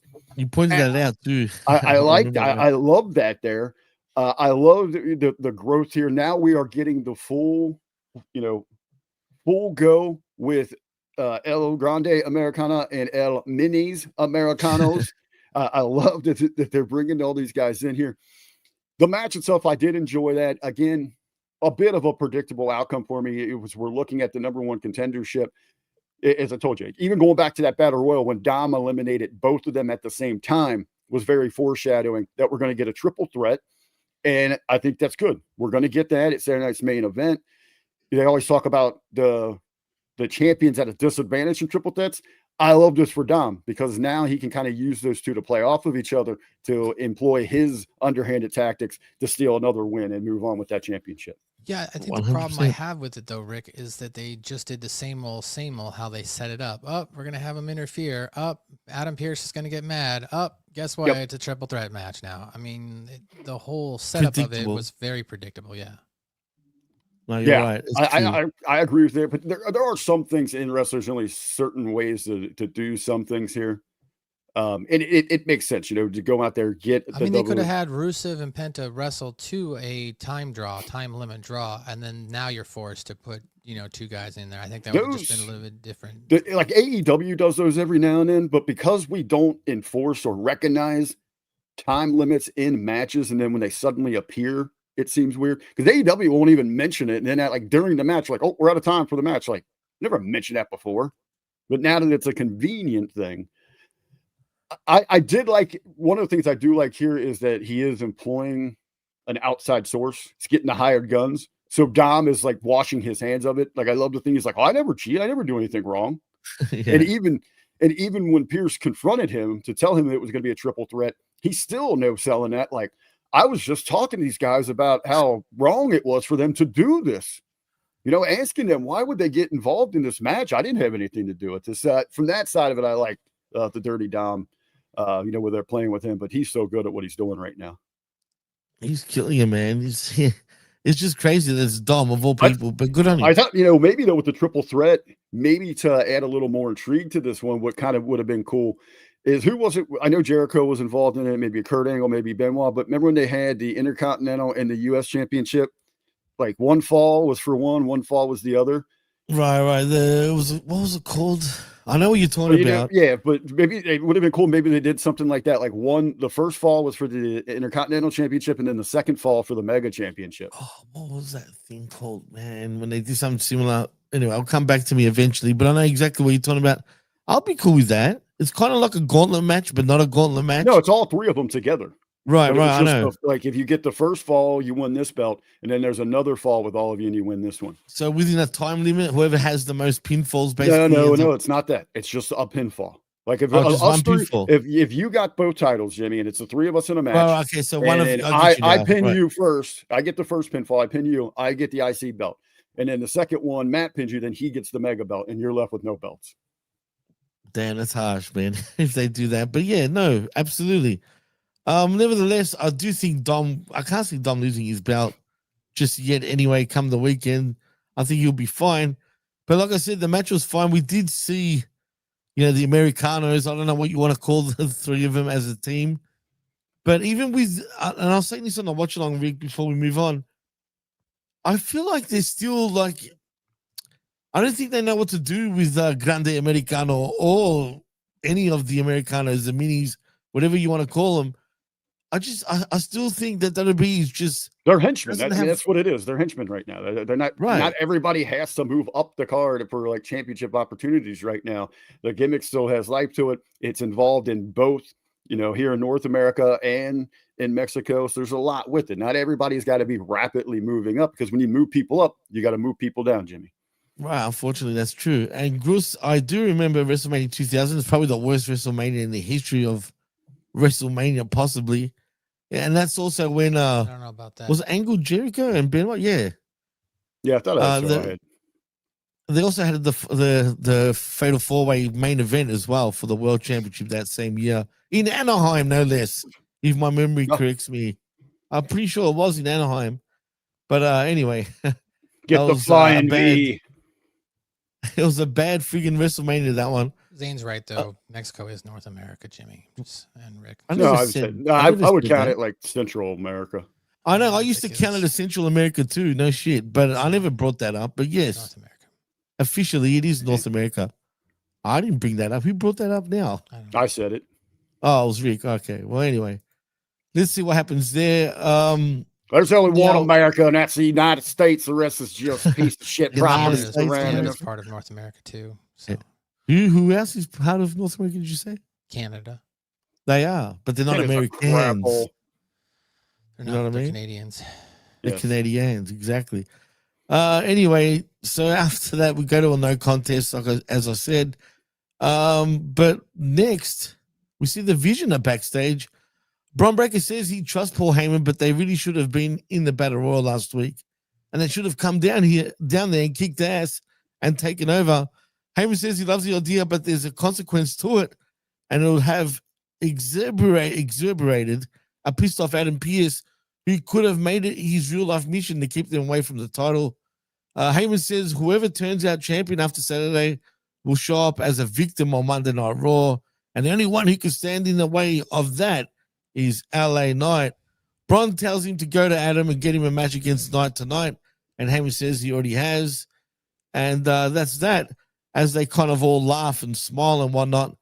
Matt, do you feel like these two guys, as in the Bronson and Bronson, I like to call them, is there a possibility these two actually possibly turn on Heyman even? No, I'd see them turning on themselves before turning on Heyman. I see that too, absolutely. You know but I mean? something Heyman is their guy, if you will, who's trying to pull the strings here. So I would see them. I'd see more infighting as far as them. One of them getting jealous that the other one is ascending and they're not. If they were going to do some sort of angle like that. Yeah, I don't know. Something tells me Braun particularly just wants to be doing his own thing in terms of even leadership. He wants everything to be by him. Stupid. They're calling themselves the Vision still. I mean, Seth Rollins is out of the group. Change your name. Yeah, I know. I agree with that, but that's WWE for you, right? He has a major problem with changing his name, but this segment was just so stupid to me. So first and foremost, so just in the sense of the storyline, these guys they travel together. They've been together, I don't know, really contacting all week, but they're there all day in the arena. And a segment or two beforehand, Paul Heyman is now going to say, hey, by the way, I got you a match with one of the top guys in the company, LA Knight. They wouldn't want to give you an afternoon to really get your mindset, to get you prepared for that. No, we're going to unleash a dog on that. That doesn't make sense to me. From a actual like booking promotion standpoint, we kind of hinted that a little bit when Ben was here with us. This is so on SmackDown last week, they dedicated an entire segment to set up for the next week. Carmelo Hayes versus Kit Kat. Not the talking car, not the delicious candy bar, the male model number 2 Kit. You made me laugh when you said that last week. So they're going to drop a match like this on us 2 segments before it's going out there. This is a match that should have been all over their social media. This should have been on all of their main posters. When you turned on Netflix, the little graphic that says upcoming, make sure to watch this, suggested watching. It should have had Bron Breakker and LA Knight. So even if you're a casual or anything like that, that looks like a legit fight, something very, very cool you want to tune into. Not on the fly. This should have been your main event with build and hype. But we got this instead, Rick.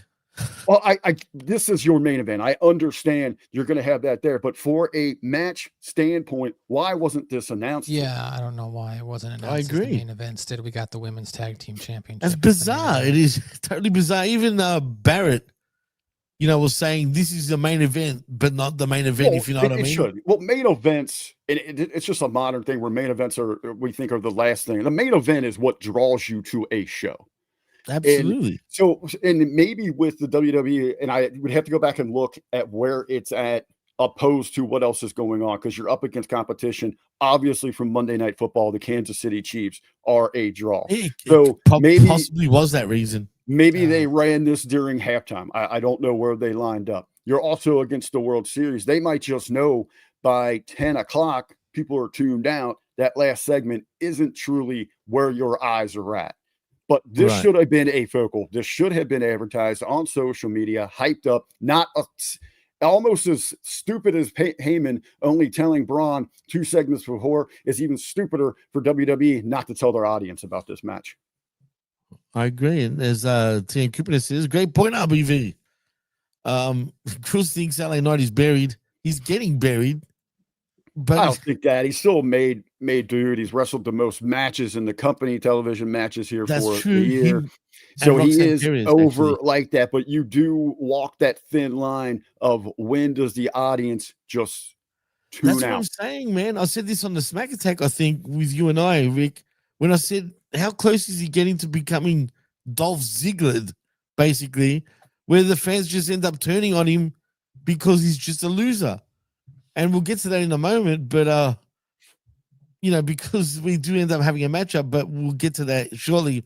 But let's move though to the next matchup because it is Nikki Bella versus Roxanne Perez. I know there was a Judgment Day little segment before that. There's no big deal. It's just setting up the match. You let the boys take care of their business. We'll take care of our business. Right. Pretty much what we got there. What that was. But a lot of people praise this match. There was a bit of dissension that they tried to plant. There's what I alluded to at the top of the show. With the Judgment Day, you say? With the Judgment Day, yeah, with both Finn and JD McDonough, who basically telling Dominic he's got to go fuck himself. Yeah. Yeah, they've been doing that now for the last, 4 or 5 weeks, say. It feels like Dom has become an outsider to the Judgment Day pretty much at this point. But Dom doesn't see the writing on the wall for whatever reason.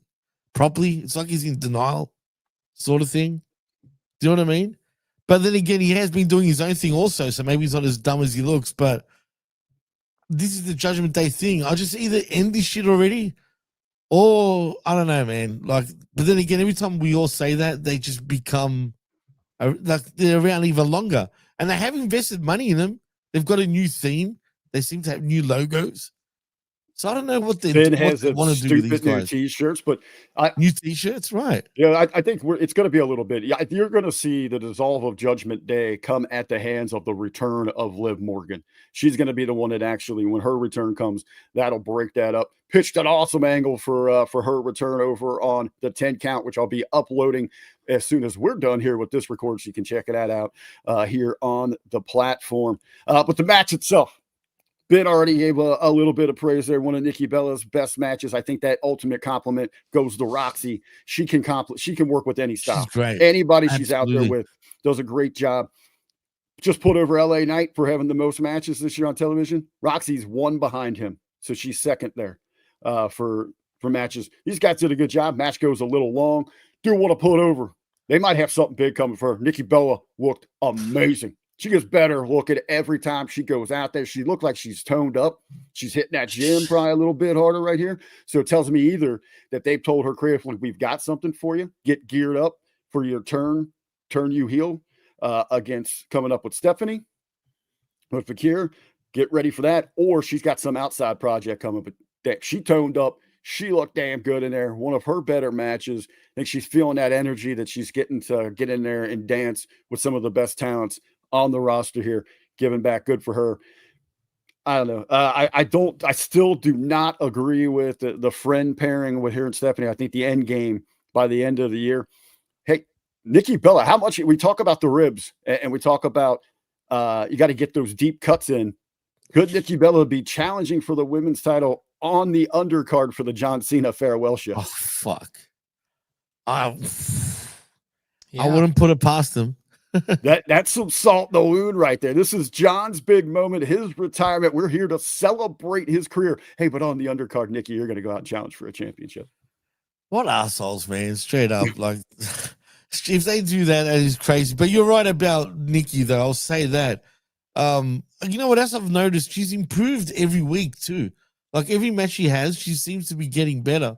But like you said before, Roxanne Perez is just one of those women that can just mingle with anybody. And the thing is, she's young, dude, but she works like a friggin' 20-year veteran in many ways.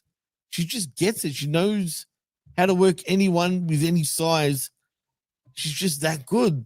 Maybe if they gave a bit more character development to her, she could be on a different level right now. But then again, maybe it's best that they hold her sort of in this spot so she doesn't get too far ahead just yet. But she's amazing. But Matt, what do you think of the matchup and obviously Roxanne Perez and Nikki Bella? I told you guys before we started recording, I fast forwarded right through this. That's me. I'm using the remote to fast forward through this match. So if you guys said it was good, cool. But I saw the end. Roxanne won.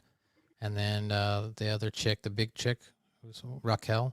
She gets in the ring, and after Stephanie Vickert comes in, and then she's like, I'm not gonna back down, and then eventually she does back down, and then she leaves, right?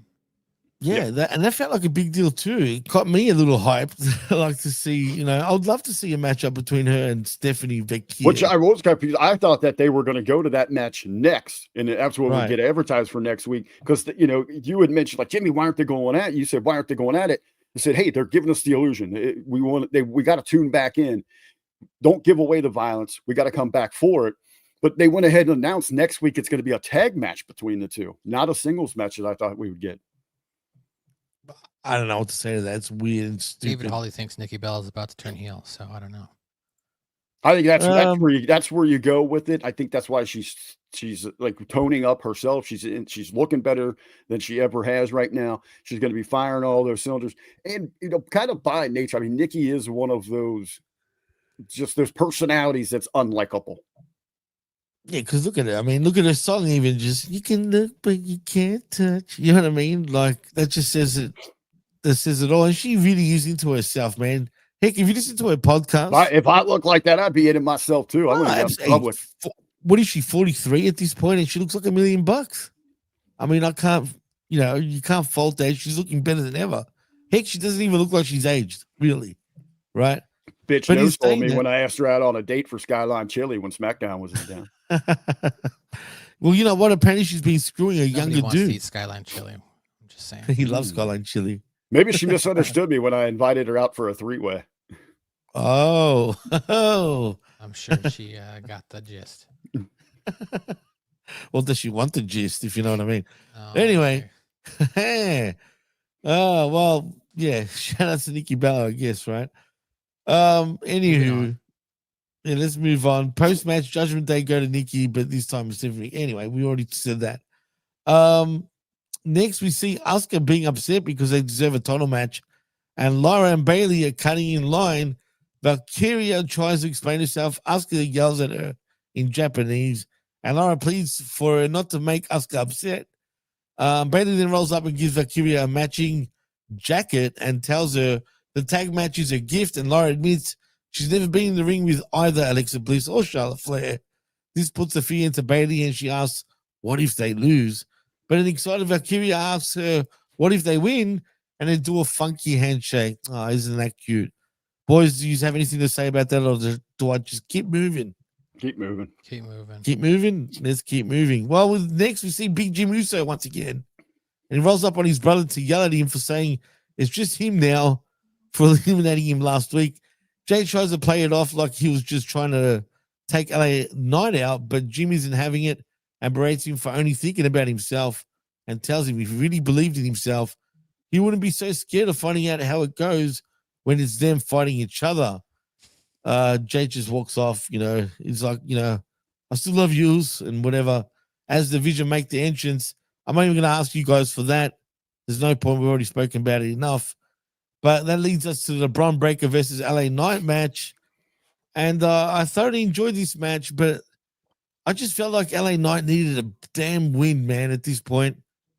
I feel like he's just slowly going down the drain in many ways. How many matches can he get this guy to lose?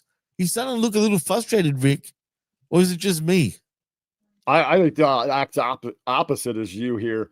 You need a big match spot where you do have the potential, that next level star for Braun Breaker. He needs a statement after how they've already handled this breakup with Seth Rollins. That's why I feel like this matchup was wrong. I don't think it's wrong. It's you need who else? Who else is a big statement win on this brand for Braun Breaker? You go out, you take out LA Knight, the guy that's been a workhorse. They said he's wrestled. This is 43 matches, television matches, streaming matches for him right now. The guy that's been on the cusp of it. That his MO is he can't get it done there. Right. But this is, as they said, it's not officially, but you got to believe whoever wins this next in line for whoever takes that championship. Unfortunately for LA Knight, you got to have a winner. You got to have a loser at the top of that card. It is the right time, the right statement win for Braun over LA Knight. Matt, do you feel the same way? Yeah, I mean, I get what Rick is saying too, and I get what you're saying, Jimmy. You think the matchup maybe wasn't the best choice? I mean, because you're looking to. But Rick does have a point too. Who else do you have to have that big, win, so-called win?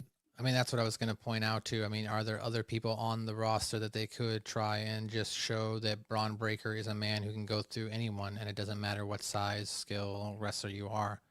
So, I mean, you could have easily just put anybody in the match with them and just had a quick squash match. And I think that would have also served as a purpose for Braun Breaker making a statement. But I get what you're saying, Rick. You think that there was a statement match that needed to be made with the push of Braun Breaker after the turn on Seth Rollins, and he really hasn't shown that he is the leader or he's being set up to be the leader. There's a couple different ways you could go with it. All in all, I thought that this was a good match, but I agree with Jimmy to an extent. I think that we, we expect when a guy is over with the audience, when he's over the merchandise, his chant is getting, his motto is getting chanted all around arenas, that they would go ahead and finally elevate him. But unfortunately, they just continue to give him loss after loss. I don't know if he's feeling frustrated though, Jimmy.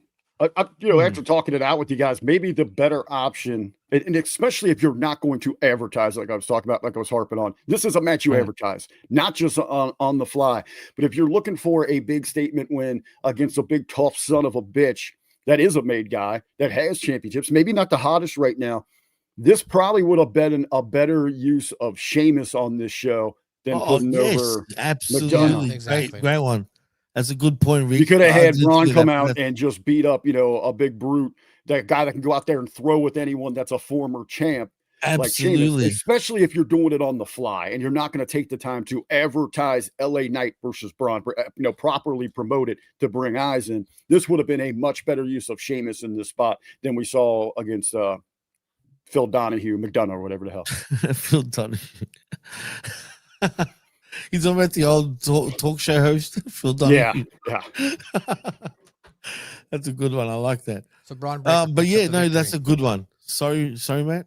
Braun Breaker picks up the victory. Yeah, well, yeah, Yes. that's it. Picks up the victory, and LA Knight takes another loss, but it is what it is. After the match, though, we see Adam Pearce is going around backstage asking folks if they've seen Dominic Mysterio, and two fellas having a chat, pointing him in the right direction as Domi's hanging out with Los Americanos, bumping knuckles and, well, kind of did one of these things. And did Pearce the Orange asked, Cassidy move. We'll call it that. Yeah, I hate it, man. But it's funny, but I hate it at the same time. Dom says he thought it was crazy that they attacked Penta and Rusev, an idea they came up with all on their own. And now Penta and Rusev are going to go after them, and that's crazy. Pearce says they're not going after Los Americanos. They're still coming after him. And he books through a title match, title defense for Saturday night's main event, which makes Dominic pretend like he doesn't speak English, which kind of popped me. As we move on, though, we see once again Jey Uso flags Jim down once again and says his brother, and sorry, I'm just tongue twisted. He says that he's his brother and that he loves him, and that hasn't changed. Jim said he'd have eliminated him if he had the chance, but he didn't, and it's not his fault. So why come to him before the biggest match of his career and accuse him of betraying him? He says he doesn't have a lot of real estate left for anyone, and Jim says he feels him, and they shake hands, even though Jimmy still looks very much confused, boys. But again, we're getting a lot of our days of our lives type of storyline between these two. But again, I'm not going to ask for you guys' opinions because we've already spoken enough about it. But that leads us to the JD McDonough versus Sheamus match. And I dare say, I'm not a fan of JD McDonough, but you know what? He's starting to impress me, guys. And I felt this match was actually probably the match of the night. I actually enjoyed this match more than anything else on this show for whatever reason. And, McDonough can go, guys, even against a big boy like Sheamus. Say what you want about him. The guy can wrestle, man. Rick, how do you feel about this match? And do you even rate McDonough? No, the match itself for this is a big win for the Judgment Day. They show, that they can go out there and steal this thing to get them a little bit of that heat back. Is now they're going to go once again and pursue those tag team championships. They agreed they're going to get that match next week, what I think is a good selling point. So they needed a big win. And this wasn't just about McDonough getting the pin on Sheamus. This is about them outsmarting somebody that's been there at the top of the game, Right? In Sheamus. Absolutely, Matt. I thought it was a good match. Well, the setup, this goes into the setup of how they going back to that Battle Royal, how they did little bits of business in there where Sheamus felt cheated that they eliminated him. They come back and get him again with this thing. So eventually, as I think next week, you're going to see the tag team champs, Styles and Lee, up these guys one more time so they could come roll back around. Sheamus get himself a partner, revisit this thing to keep this part of Judgment Day, just for weekly programming, keep them active. Just have something to do, right? Exactly. Yeah, And that's all Sheamus is useful. Low to mid card stuff. So over the Judgment Day. Yeah, I'm surprised how many people actually just are so over him. I don't mind him, but I know what you guys are saying too. I'm done with them. Yeah, I'm done with them. Well, They're we just, had they're just there to kind of exist there in the mid card right now. I mean, they're not going to go back to a main event level, anything like that. I think the best service is going to be, because they got to maintain them, keep them together at this point for some payoff, some storylines for when Liv, who hopefully is sooner or later, there's rumors that she's about ready to go. Liz with the comment of the night saying, I want them to take a long walk off a short pier. I agree. You're funny, Liz. Thank you for joining us, by the way. Yeah, I mean, I agree. I mean, there's not much more to say, but I don't mind the way they wrestle, though. I actually do enjoy watching him. It is what it is. McDonough wins via pinfall anyway with the avalanche Spanish fly, which always worries me because it takes two to tango. Sheamus is at that age where, if you notice, he landed on his side. They didn't really land too well, but I wouldn't be attempting a finisher like that with someone like Sheamus. That's just me, but nevertheless, they did it anyway. We also had shillelaghs involved, and I think Finn even stole Sheamus's shillelagh, it seems, as they were walking backstage. But that leads us to the next matchup. Well, not exactly the next matchup, but more so Adam Pearce again. He's chatting with Maxine Dupree backstage and says, with 2 wins over the WWE Women's Intercontinental Champion, means she should get a third and that she's earned it. She says her opportunities are few and far between and she doesn't want to waste it. And she needs to call a friend and confirm she's prepared for anything before she takes the match. Who's that friend, guys? Is it Natalia? Yeah, it's got to be Natalia, right? Absolutely. 100%. Matt, you agree with that? Yeah. And I think that's good. Now let's play off of that. Show us why she called, who she called. Show us the training. Show, and I know last week, Jimmy, you asked the question, what's up with Bonnie? What the hell's her name? You just said it. Dupree. Maxine Dupree. Maxine, what's up with her? You weren't understanding her character. Matt and Ray laid it out for you. It's this underdog. It's that Rudy story here. That. And furthermore, I think she proved that what MSG put over last week, she is good with that camera. She does have a great projection. There is an aura about her. So now let's show her training. Let's show Little Mac going and trying to now get ready for the biggest match of her life and hopefully pull this big upset if they can get there for that moment. Don't forget that we had this, and then in 3 weeks, just give me this match. Show us, make us feel her journey so that we can buy into Maxine. Hopefully, maybe trying to take down Becky. I would agree. I agree, but is she injured? I don't know. What's it called? What does that matter to you, racist? Oh, yeah, okay, true. Who cares? What did you say? Doesn't matter. Doesn't matter. Who cares? You know what? He's right. What did you ask? No, it doesn't matter. Who cares? Anyway, next we see AJ Styles and Dragon Lee chatting backstage with Adam Pearce. Styles says 2026 is his last year, but for now, they're the tag team champions of the world and they want opponents. Judgment Day once again roll up to call about handling Sheamus and say they don't hide from anybody and they want their rematch. Pearce says they have a lot of nerve and he just saw them cheat. But AJ says he didn't say deserving opponents and he wants to keep it hot. Dragon Lee then says he's the heat and the fire and he wants to show them that they're unstoppable as Adam books it for next week with the set of the champions and leaves the 2 teams to square up. Cool. That leads us to the main event. We're here, boys. It is Alexa Bliss and Charlotte Flair versus Bayley and Lyra Valkyria for the WWE Women's Tag Team Championship. Of course, Charlotte and Bliss are your champions. This felt like a long match, and I'm not going to lie, Rick, that at first I wasn't really getting into this match. But by the end of it, man, I got to say, they picked it up, and it was pretty fun to end the match. Unfortunately for the Kabuki Warriors, They didn't get the win. They didn't get the belts. But nevertheless, well, not Kabuki Warrior, sorry. I mean, Bailey and Valkyria. But nevertheless, Bliss and Charlotte, I think, are the longest standing women's tag team champions. They got one more match for successful defenses. They did put that over in their pre-tape earlier in the show. That this would be the second one. So the next one will make them the most successful defenses, if you will, because that was the history that Charlotte was alluding to, when she had to remind herself, we are making history, not I.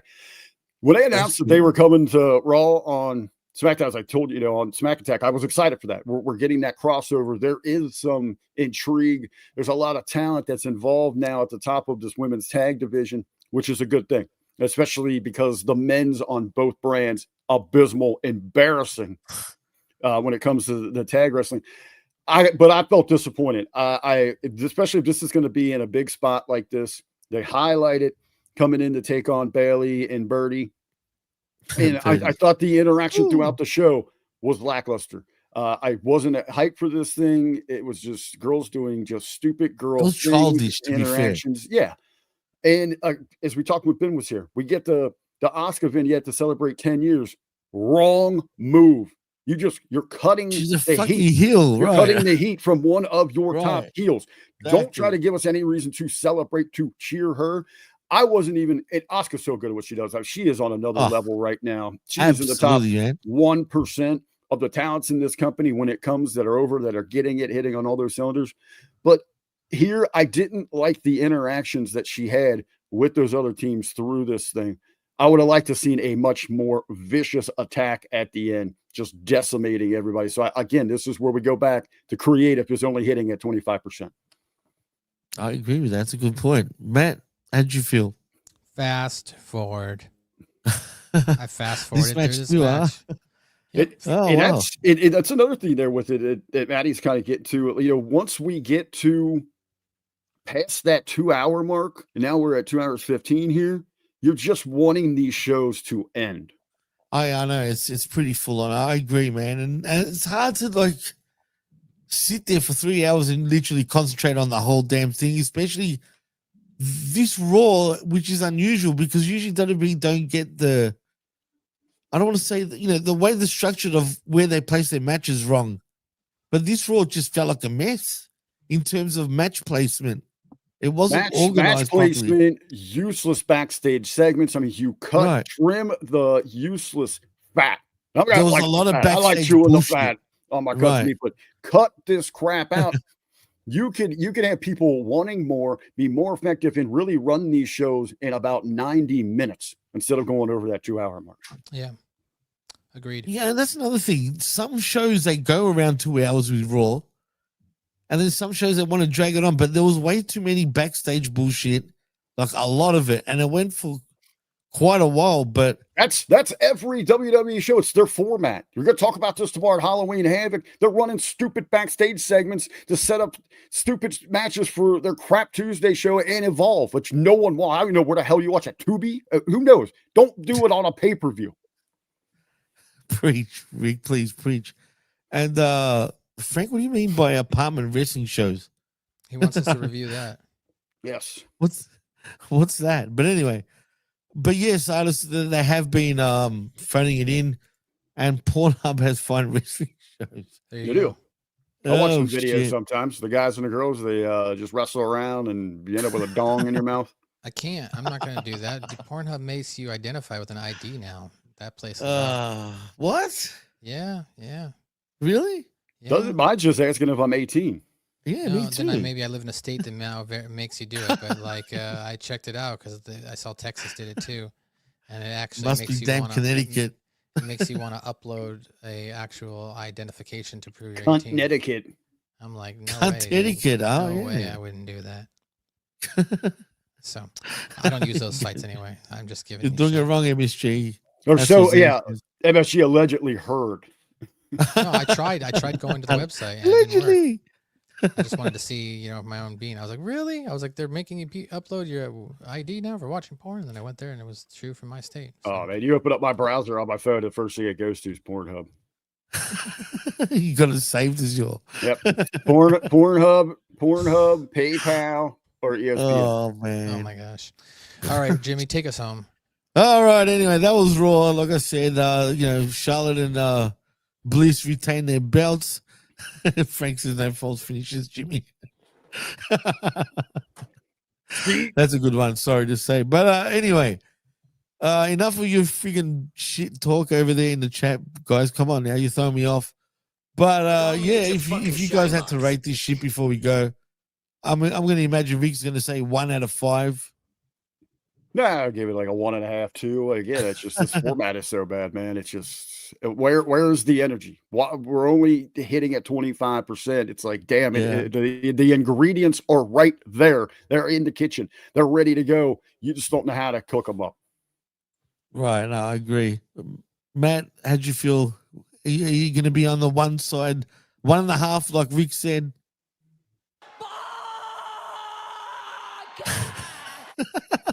Yeah, I'm giving it 1 Baka out of 5. That was good. That was great. Anyway, yeah, I agree, man. I can't go past a 1.5 as well. It bored me to death. I'm not going to lie. It was pretty bad. Everything was just wrong about this show. Could have been a lot better. Hopefully things do change, though, come Saturday. I do have high hopes for Saturday night's main event. You and I will be covering that, right, Rick?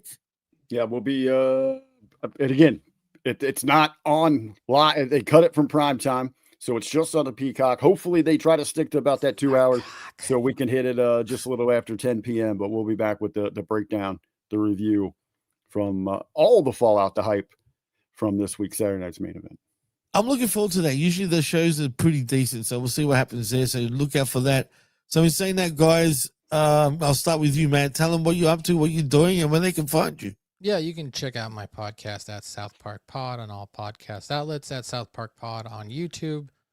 Download the show if you want to follow along. We're into season 23 right now, so we're almost close to being fully caught up with the show. Almost doing it for 6 years in December. So come check it out if you're interested in South Park. We got a whole litany of podcasts there in the library and hundreds of videos on YouTube. So go check it out. Top 10 takeaways. We're also covering brand new episodes.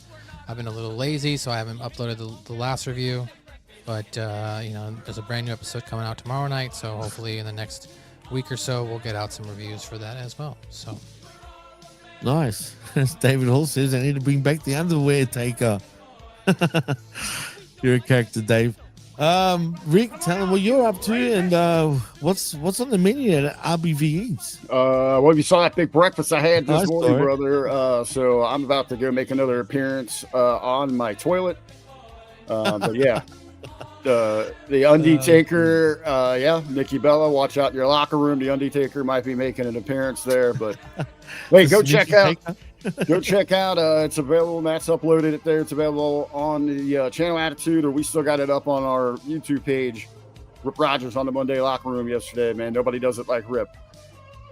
Definitely, 100%. I'm going to check that out right now, actually, as we get off the air while I jump into bed. But as far as I go, look out for tomorrow morning, 11 a.m. Eastern. Of course, it is your next level wrestling review. Unfortunately, like you said earlier, Rick, Big Ray is not feeling too well, but he'll be back, I'm sure, by next week. But I'll be covering for him with myself and the vet, of course, where we'll be talking all things NXT. Luckily, I did watch the PLE, which I wouldn't have. But other than that, also check out The Wreckage with myself and the vet. A lot of Again, bad marketing and production on that Halloween Havoc show. yeah, I enjoyed the show, man. Put all the bullshit up. You would. Aside. I didn't mind it, but anyway, we'll talk about that tomorrow. If you're joining us, Rick, you can. As I was telling you I'll be last there. time, so I don't know if you are. I'll be You there. coming? You'll be I'll be there? there. Well, there you go. Rick will also be there. And of course, look out for the Smack Attack this week as well. Once again, myself and Rick, where we talk all things Smacker Down. So look out for that. And I think that's about it. So, and also follow me at the PWC Network on the X. And that's about it. And also one more thing, actually. Like and For the love subscribe of right God, here. hurry up or I have to freaking On how change my many pants. don't say that. Oh shit, is that looks like that? But anyway, like and subscribe right here at Humming Media Group's YouTube channel. We appreciate all the likes and shares, so keep doing that. So in saying that, before Rick shits his pants, I am Jimmy T. That is R to the B to the V, and that is MSG. And you've been listening and watching I Like a Raw right here on HMG's YouTube channel, exclusively, that is. And we're out. Peace out, and thanks to everyone that joined us. Till next time. See ya. Give me what I want. If you're not caught,